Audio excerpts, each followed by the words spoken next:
Hello friends, welcome back to my channel. जैसा कि मैंने पिछली वीडियो में आपको समझाने की कोशिश की थी मेंडल्स लॉ के बारे में। पिछले सेशन में हम लोग मेंडल्स लॉ को स्टार्ट किया था और मैंने बताया था कि मेंडल साहब ने कैसे डिफरेंट वैरायटीज़ ऑफ पीस पे उन्होंने जो है स्टडी की थी, एक्सपेरिमेंट किया था, वो भी 7 साल एक्सपेरिमेंट के बाद उन्होंने 3 लॉज दिए थे बेसिक, जिसमें 2 लॉज जो थे वो मोनोहाइब्रिड जीन पे थे, यानी कि सिंगल जीन पे जब उन्होंने एक्सपेरिमेंट किया और देखा तब उन्होंने 2 लॉज को बताया। और एक लॉ जो था वो पॉलीहाइब्रिड जीन पे दिया था, यानी मल्टीपल जीन्स को उन्होंने रिएक्ट कराया और उसके बाद उससे रिलेटेड जो थे उस पर उन्होंने एक लॉ को बताया था। तो इससे पहले वाली वीडियो में हमने जो है पहला law that is law of dominance के बारे में डिस्कस किया था और पूरा डिटेल में डिस्कस किया था। इस सेशन में, इस वीडियो में मैं आपको लॉ ऑफ सेग्रीगेशन के बारे में बताऊंगी और लॉ ऑफ सेग्रीगेशन को हम लोग इजी मेथड से समझने की कोशिश करेंगे इजीली। सो चलिए, तो इस सेशन में हम लोग लॉ ऑफ सेग्रीगेशन स्टार्ट करते हैं। लॉ ऑफ सेग्रीगेशन क्या बताता है? लॉ ऑफ सेग्रीगेशन में को मेंडल्सकी ने 2 पार्ट में डिवाइड किया था। पहला था इनकम्प्लीट डोमिनेंस,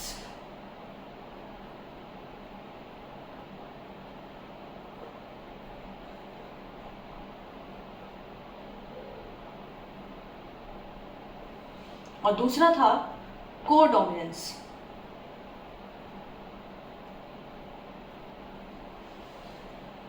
तो लॉ ऑफ सेग्रीगेशन को हम 2 पार्ट्स में डिवाइड कर सकते हैं, एक है इनकम्प्लीट डोमिनेंस, एक है कोडोमिनेंस। नाम जैसा बता रहा है इनकम्प्लीट डोमिनेंस, यानी कि जैसे पहले के लॉ में ये था, लॉ ऑफ डोमिनेंस में ये था कि जब हमने टी को जब हमने वो करवाया था, हाइब्रिडाइजेशन करवाया था, तब हमारा कैपिटल टी यानी जो टॉल वैरायटी था वो डोमिनेट कर रहा था और डोमिनेट करने की वजह से अपने आप को एक्सप्रेस कर रहा था। लेकिन इनकम्प्लीट डोमिनेंस में क्या होता है? इनकम्प्लीट डोमिनेंस में होता है कि कोई भी जीन, चाहे वो किसी भी कलर का हो, चाहे वैरायटी का हो, चाहे लेंथ वाइज हो, कोई भी जीन अपने आप को पूरी तरीके से शो नहीं करता, यानी कि डोमिनेट नहीं करता। इसमें दोनों ही जीन आपस में डोमिनेट करते हैं और डोमिनेट करने के बाद कुछ तीसरा ही बनाते हैं, जिसके एग्जाम्पल आप ले सकते हो। सबसे इजी एग्जाम्पल जो है इसके लिए आप ले सकते हैं स्नैपड्रैगन फ्लावर का एग्जाम्पल।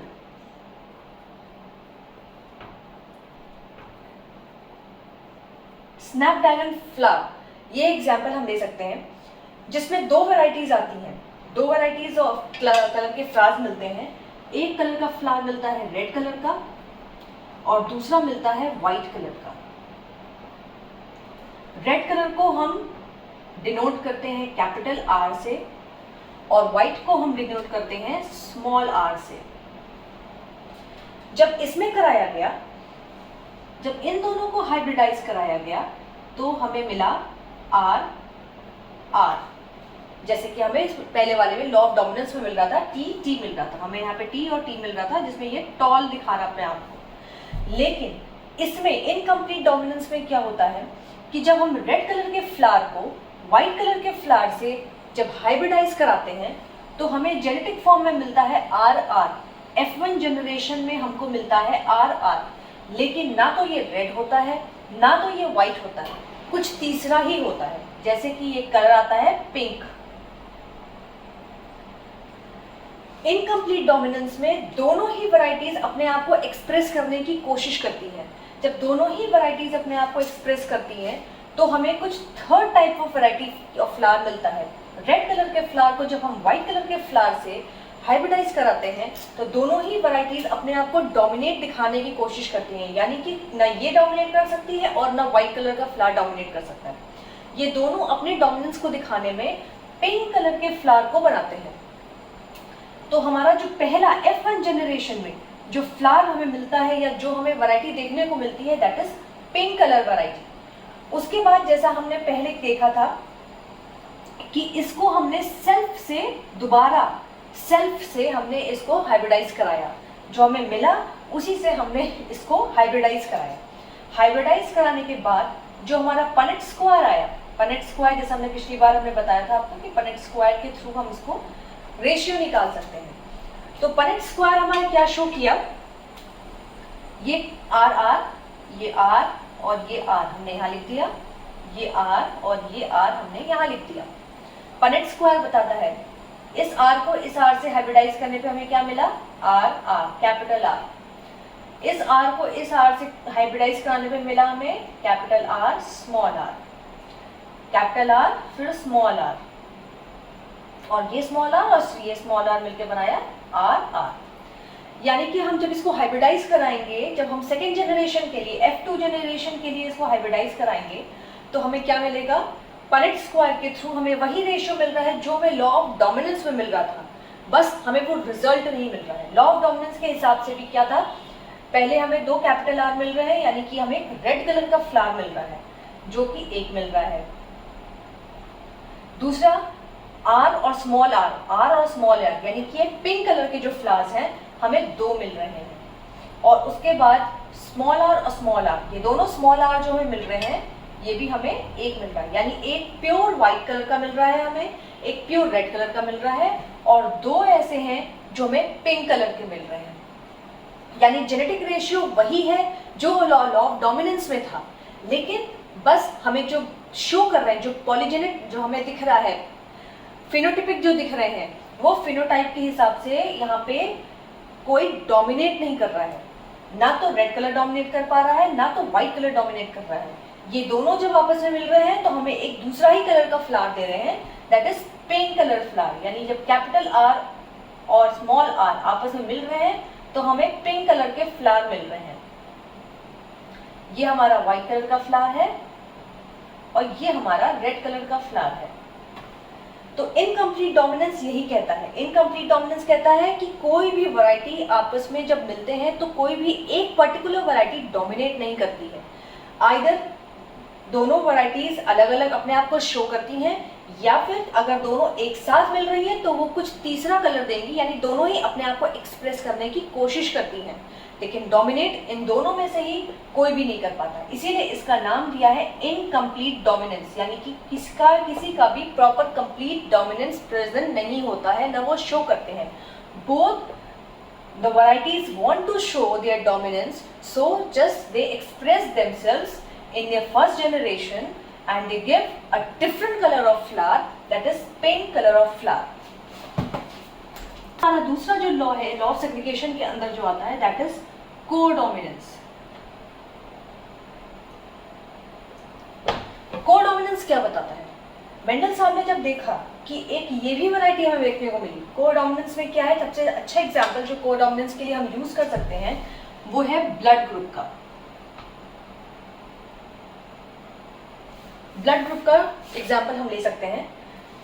ब्लड ग्रुप में आते हैं हमारे A, B, O। इसका जो जेनेटिक फॉर्म में जिसको हम एक्सप्रेस करते हैं जेनेटिक फॉर्म में, A के लिए आता है I, इसको हम IA, IB, और O को हम रिप्रेजेंट करते हैं स्मॉल i से। तो इसमें क्या देखा, जब ये लॉ ऑफ सेग्रीगेशन में जब कोडोमिनेंस की बारी आई तो ब्लड ग्रुप सबसे अच्छा एग्जाम्पल था उसके लिए, जिसमें आता है A, B और O, जो हमारे 3 तरह के ब्लड ग्रुप्स पाए जाते हैं, that is A, B, O। A को इन्होंने जो एक्सप्रेस किया, A को एक्सप्रेस करने के लिए जो जेनेटिक फैक्टर था that was IA। B blood group को एक्सप्रेस करने के लिए जो जेनेटिक फैक्टर था was I, capital I with the power B, IB। और O को रिप्रेजेंट करने के लिए जो फैक्टर LE जो यूज हुआ दैट वाज स्मॉल i। इसमें क्या देखा गया कि कोडोमिनेंस नाम जैसा रिप्रेजेंट कर रहा है कि कोडोमिनेंस था, यानी कि अगर आप 2 पेरेंट सेल्स को जब आप हाइब्रिडाइज कराते हो तो दोनों ही अपने आप को डोमिनेट करते हैं, दोनों ही अपने आप को एक्सप्रेस करते हैं। जैसे इनकम्प्लीट डोमिनेंस में था कि दोनों अपने आप को थोड़ा थोड़ा एक्सप्रेस कर रहे थे, जिसकी वजह से कुछ तीसरा बन रहा था। लेकिन कोडोमिनेंस में ये है कि आपसी समझ होती है कि मैं भी अपने आप को शो करूंगा, तुम भी अपने आप को शो करो, तो हम दोनों ही एक दूसरे अपने आप को शो करेंगे, कोई लड़ाई झगड़ा नहीं। तो कोडोमिनेंस वाले क्या बताते हैं, कोडोमिनेंस में हमारा जो हम देखेंगे कि हमारे पेरेंट 1, पेरेंट 2 जब आपस में दोनों मिलते हैं तो क्या बनता है, जीनोटाइप के हिसाब से क्या बनता है हम ये देखेंगे, और इससे हमारा ब्लड ग्रुप क्या बनता है ये भी हम देखेंगे। पेरेंट 1 पेरेंट 2 के साथ जब हाइब्रिडाइज करेगा तो जीनोटिपिकली हमें क्या शो मिलता है और ब्लड ग्रुप हमें कौन सा मिलता है। तो लॉ ऑफ सेग्रीगेशन में कोडोमिनेंस क्या बताता है कि जब हम अपने ब्लड ग्रुप को IA, IB, I को पेरेंट 1 पेरेंट 2 को जब हम हाइब्रिडाइज कराते हैं तो हमारा जीनोटाइप क्या बनता है और ब्लड ग्रुप क्या बनता है। चलिए हम इसको देखते हैं। ये हमारा पेरेंट 1 है, पेरेंट 2 है, इसको हम जब करवाएंगे हाइब्रिडाइज IA को अगर हमने IA से कराया तो जीनोटाइपली हमारा क्या बनेगा IA और हमारा ब्लड ग्रुप कौन सा बनेगा, क्योंकि दोनों ही A है इसलिए ब्लड ग्रुप बनेगा हमारा A। इसी तरह अगर हम IBA को IB के साथ कराते हैं तो हमारा बनेगा IA IB और ब्लड ग्रुप हमारा कौन सा मिलेगा हमें AB। इसी तरह अगर हम इसको अपोजिट कर देते हैं, अगर हम IB को IA के साथ कराते हैं तो हमारा मिलेगा IB IA यानी हमारा ब्लड ग्रुप मिलेगा हमें AB। इसी तरह अगर हम IB को IB के साथ कराते हैं तो हमें कौन सा ब्लड ग्रुप मिलने वाला है IB IB यानी ब्लड ग्रुप मिलेगा हमें B। IB को अगर हम I के साथ कराएंगे तो हमें मिलेगा IB एंड I यानी ब्लड ग्रुप हमें मिलेगा B। स्मॉल I को अगर हम स्मॉल I से कराएंगे तो हमें जीनोटिपिकली मिलेगा स्मॉल I और हमारा ब्लड ग्रुप मिलेगा O। तो कोडोमिनेंस क्या कहता है कि न आपकी न मेरी, हम दोनों मिलके आप अपने आप को शो करेंगे और अपने आप को हम एक्सप्रेस करेंगे। तो इसमें पेरेंट 1 और पेरेंट 2 दोनों ही अपने आप को एक्सप्रेस करते हैं। जैसे इनकम्प्लीट डोमिनेंस में था कि तुम्हारा कुछ पार्ट एक्सप्रेस होगा, मेरा कुछ पार्ट एक्सप्रेस होगा, दोनों मिला के जो तीसरा बंदा बनेगा उसको हम मानेंगे। तो इनकम्प्लीट डोमिनेंस में दोनों ही पेरेंट्स में से थोड़े थोड़े पार्ट डोमिनेट कर रहे थे, जिसकी वजह से हमें तीसरी वैरायटी मिल रही थी।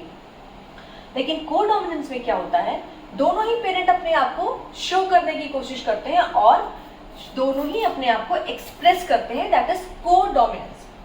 तो हमारा लॉ ऑफ सेग्रीगेशन अगर इन शॉर्ट हम देखें तो लॉ ऑफ सेग्रीगेशन में मेंडल जी ने दो लॉ दिए थे, बेसिकली दो पार्ट्स में डिवाइड किया था, जिसमें आता है incomplete dominance and codominance. Incomplete dominance कहता है कि भैया थोड़ा तुम्हारा थोड़ा मेरा, हम दोनों मिलकर अपने आप को एक्सप्रेस करेंगे, उससे कुछ तीसरी वैरायटी बनेगी। कोडोमिनेंस कहता है कि न तुम्हारी न हमारी, मैं भी अपने आप को एक्सप्रेस करूंगा, तुम भी अपने आप को एक्सप्रेस करो।